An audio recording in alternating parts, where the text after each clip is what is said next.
స్పందించింది. ఒకసారి తను ఆ వీడియోలో ఏముందో ఒకసారి మీరు కూడా చూడండి. నేను అలేఖ్య చిట్టిని మాట్లాడుతున్నాను. నేను తప్పు చేశాను. ఎవరినైతే ఇప్పటివరకు నేను తిట్టానో వాళ్ళందరినీ సారీ అడుగుతున్నాను. నేను అలేఖ్య చిట్టిని మాట్లాడుతున్నాను. నేను తప్పు చేశాను.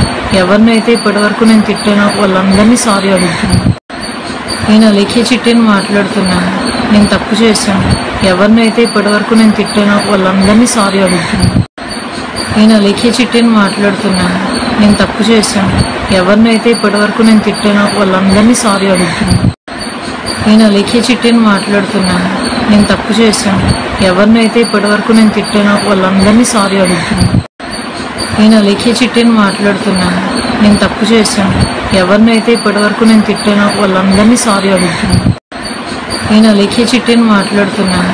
నేను తప్పు చేశాను. ఎవరినైతే ఇప్పటివరకు నేను తిట్టానో వాళ్ళందరినీ సారీ అడుగుతున్నాను. నేను అలేఖ్య చిట్టిని మాట్లాడుతున్నాను. నేను తప్పు చేశాను. ఎవరినైతే ఇప్పటివరకు నేను తిట్టానో వాళ్ళందరినీ సారీ అడుగుతున్నాను. ఎస్, మనం చూస్తున్నాం కదా, తను రిలీజ్ చేసిన 8 సెకండ్ల వీడియో కూడా ఏదో ఒక నామమాత్రంగా కూడా ఏదో చెప్పాలి, విమర్శలు వస్తున్నాయి, తన బిజినెస్కి ఏమైనా లాస్ అవుతుందా అనే నేపథ్యంలో కూడా మీ అందరికీ నేను సారీ చెప్తున్నాను అంటూ కూడా చెప్పింది. అయితే తను రిలీజ్ చేసిన ఈ వీడియోని, తను చెప్పిన క్షమాపణని కూడా మీరు హార్ట్ఫుల్గా యాక్సెప్ట్ చేస్తారా లేదా? తను చెప్పింది ఇప్పుడు నిజమే అనుకుంటున్నారు? ఎందుకంటే ఇన్ని రోజులు చూస్తూ వచ్చాం కూడా కస్టమర్లపై ఏ విధంగా ఫైర్ అవుతూ వచ్చింది. ఇప్పటి వరకు తను పెట్టిన కామెంట్స్కి, ఆడియోకి, ఇప్పుడు చెప్తున్న సారీకి ఏమైనా లింక్ ఉందా? నిజంగానే అలేఖ్య చిట్టి మారి తన హార్ట్ఫుల్గా ఈ సారీ చెప్తుంది అనుకుంటున్నారా? మీరు అసలు మీరేమనుకుంటున్నారు అనేది కూడా మాకైతే కామెంట్ చేయండి. సో మనం చూస్తున్న వీడియోలు అయితే కూడా తను ఏదో నామమాత్రంగా చెప్పాలి అన్నట్టు కూడా ఒక సారీ అయితే చెప్పి వెళ్ళిపోవడం మనం చూస్తున్నాము. అసలు దీన్ని మీరు ఎలా తీసుకుంటారు అనేది కూడా మాకైతే కామెంట్ చేయండి.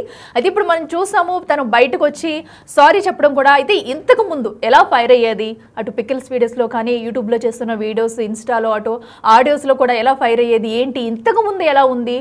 ఇదివరకు చూస్తున్నాం వాళ్ళ సిస్టర్ కూడా వచ్చి దీనికి సంబంధించి ఒక వీడియో కూడా రిలీజ్ చేసింది తను కూడా. సో ఏం తెలియదు అన్నట్టు, అంటే ప్రతి ఒక్కరూ ఈ తప్పుని సమర్థించుకునేందుకు ప్రయత్నించారని కూడా మనకి క్లారిటీగా కనిపిస్తుంది. అయితే అలేఖ్య చిట్టి ఇంతకు ముందు ఎలా మాట్లాడిదే అనేది కూడా ఇప్పుడు ఒకసారి మనం చూద్దాం. అలేఖ్య చిట్టి పికిల్స్ మీకు తెలుసు. మన ఫాలోవర్ ఒక్కడు వాళ్ళకి పికిల్స్ కొందామని మెసేజ్ చేసిండు, హాయ్ అని. వాళ్ళు వాళ్ళ పికిల్స్ ప్రైజెస్ ని మెన్షన్ చేసి మనోడికి రిప్లై ఇచ్చిండు. తర్వాత మనోడు జస్ట్ రెస్పెక్ట్ఫుల్ గా నమస్కారం పెట్టి ఇంత రేట్ ఎందుకు ఉన్నాయి పికిల్స్ అని అడిగితే, ఇవి ఎక్స్పెన్సివ్ అన్నావు అంటే నీ అంత చీప్ ఇంకెక్కడ ఉండడు. పని చేయి, నువ్వు గట్టిగా ఫోకస్ చేయాలన్నమా కెరియర్ మీద. ఎందుకంటే లేదంటే నీ గర్ల్ ఫ్రెండో లేదంటే నీ పెళ్ళమో వదిలిపా కాబట్టి నువ్వు అడిగిన ఏమి నువ్వు కొనలేవు కాబట్టి అని నేను వదిలి నా మాటిని నువ్వు కెరియర్ మీద ఫోకస్ చేసి అప్పుడు ప్రేమ పెళ్ళిళ్ళు ఇటు జోలికి వెళ్ళు. ఎందుకంటే ముష్టి పచ్చడే కొనలేకపోతున్నావు. నువ్వే పడరా, గోల్డ్ ఏం కొనిస్తావురా దానికి? ఇది సంస్కారం కాదు. వాళ్ళ అమ్మని అక్కని తిట్టడం, ఆయన వాడిని కూడా కించపరచడం. పిచ్చి మొహం దానా, ఈ తక్కువ ప్రైస్ ని కూడా నువ్వు భరించలేను, high cost, too much cost, expensive అంటున్నావు అంటే నీ దరిద్రం ఏ రేంజ్ లో ఉందో నేను అర్థం చేసుకోగలను. నా మాటిని 4 ఇళ్లలో చూసుకుని పాసి పని చేసుకుని బతుక్కో. అలేఖ్య చిట్టి పికిల్స్ మీకు తెలుసు.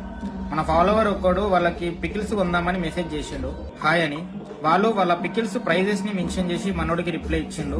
తర్వాత మనోడు జస్ట్ రెస్పెక్ట్ఫుల్ గా నమస్కారం పెట్టి ఇంత రేట్ ఎందుకు ఉన్నాయి పికిల్స్ అని అడిగితే, ఇవి ఎక్స్పెన్సివ్ అన్నావు అంటే నీ అంత చీప్ ఇంకెక్కడ ఉండడు. పని చేయి, నువ్వు గట్టిగా ఫోకస్ చేయాలన్నమా కెరియర్ మీద. ఎందుకంటే లేదంటే నీ గర్ల్ ఫ్రెండో లేదంటే నీ పెళ్ళమో వదిలిపా కాబట్టి నువ్వు అడిగిన ఏమి నువ్వు కొనలేవు కాబట్టి అని నేను వదిలి నా మాటిని నువ్వు కెరియర్ మీద ఫోకస్ చేసి అప్పుడు ప్రేమ పెళ్ళిళ్ళు ఇటు జోలికి వెళ్ళు. ఎందుకంటే ముష్టి పచ్చడే కొనలేకపోతున్నావు. నువ్వే పడరా, గోల్డ్ ఏం కొనిస్తావురా దానికి?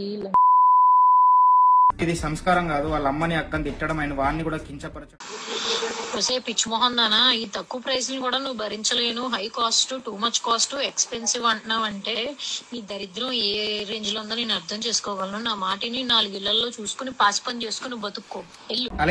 ఎస్, విన్నారు కదా ఎంత ఫైర్గా మాట్లాడింది. ఒక ఆడపిల్లని కూడా చూడకుండా ఎంత దిగజారిపోయి తన మాటలు ఉన్నాయి. నువ్వు అలేఖ్య చిట్టి పికిల్సే కొనలేను వాడివి, నువ్వేంటి నీ బ్రతికెంత అనే రీతిలో ఒక అబ్బాయిని కూడా ఇలా అనడం ఎంతవరకు కరెక్ట్ అనేది అయితే దీనిపై ఇంత పెద్ద ఎత్తున అయితే విమర్శలు వచ్చాయి. అటు సోషల్ మీడియాలో కూడా ట్రోలింగ్ జరుగుతున్న నేపథ్యంలోనే ఏదో నామమాత్రానికి ఇప్పుడు బయటకు వచ్చి ఇలా సారీ చెప్పిందనే అనుకోవచ్చు. అయితే ఈ అంశానికి సంబంధించి మరింత సమాచారం అందించేందుకు మా ప్రతినిధి గౌతమి లైవ్లో అందుబాటులో ఉన్నారు. గౌతమి చెప్పండి, ఇప్పుడు మనం చూస్తున్నాము అలేఖ్య చిట్టి ఇంతకు ముందు వెర్షన్ ఎలా ఉంది, ఇప్పుడు వెర్షన్ ఎలా ఉంది? ఇప్పుడైతే కేవలం ఒక